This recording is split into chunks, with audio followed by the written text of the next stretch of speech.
87 marins iraniens ont perdu la vie, leur navire ayant été coulé en moins de 3 minutes par une torpille qu'ils n'ont jamais vue venir. L'attaque a été d'une rapidité et d'une brutalité extrême. Selon un général américain, cette manière d'agir rendait l'opération plus intéressante.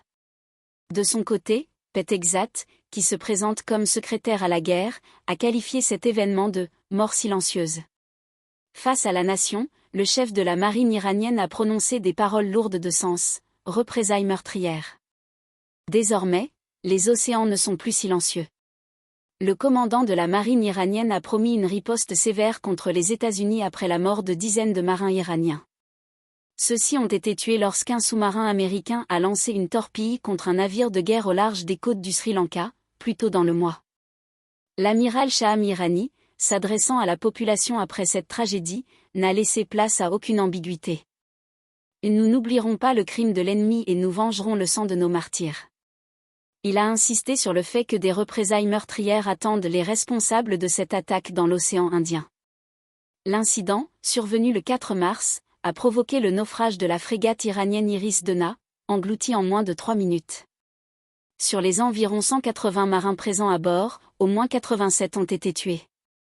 32 survivants ont pu être secourus par la marine sri-lankaise, leurs corps retrouvés flottant au milieu d'une nappe de pétrole à l'endroit même où le navire avait sombré. La Dena venait tout juste de terminer un exercice naval conjoint avec l'Inde et rentrait à sa base lorsqu'elle a été frappée par une torpille Mark 48. Celle-ci avait été tirée par le USS Charlotte, un sous-marin nucléaire qui opérait discrètement dans la zone.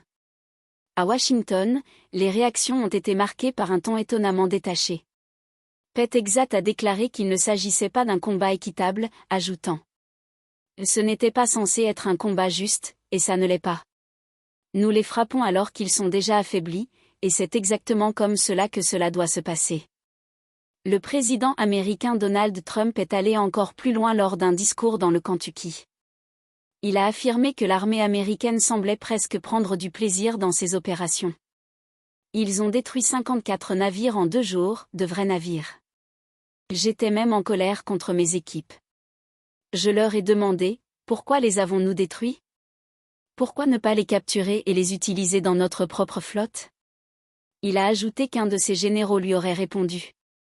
Monsieur, c'est beaucoup plus amusant de procéder de cette façon. Cependant, 2 semaines plus tard, l'atmosphère au sein du Pentagone paraît beaucoup plus tendue et prudente. Des images satellites publiées par Mazar Vision montrent que 2 des plus grands porte-avions américains, l'USS Gerald R. Ford et l'USS Abraham Lincoln, ont été repositionnés loin de leur position avancée proche des eaux iraniennes. L'USS Abraham Lincoln, qui opérait auparavant à moins de 350 km des côtes iraniennes, s'est retiré vers les eaux d'Oman, près de Salalah, soit à plus de 1100 km. Ce déplacement fait suite à une attaque menée par des vedettes iraniennes contre l'un de ses navires d'escorte. De son côté, l'USS Gerald R. Ford a été redéployé vers le sud, dans la mer Rouge centrale, au large de la ville saoudienne de Djeddah, en dehors de la portée des missiles antinavires des rebelles houthis présents sur les côtes du Yémen. Ces mouvements stratégiques interviennent après 3 semaines de frappes et de contre-frappes, depuis le lancement d'une campagne militaire conjointe des États-Unis et d'Israël contre l'Iran, le 28 février. Ce conflit a déjà entraîné la fermeture. Il s'agit d'engins sous-marins en forme de torpilles, autonomes ou semi-autonomes, capables d'évoluer sous la surface sans aucun équipage. Ces appareils peuvent transporter des charges explosives, rester en attente à proximité des routes maritimes stratégiques, puis frapper leurs cibles presque sans avertissement. L'Asdar représente la version iranienne de cette technologie. Conçu localement, il est considéré comme l'un des systèmes les plus testés en conditions réelles dans la région. Sa présence constitue d'ailleurs l'une des principales raisons pour lesquelles très peu de navires osent actuellement traverser le détroit d'Ormuz. Le nom, Asdar, qui signifie « dragon », reflète bien sa nature redoutable.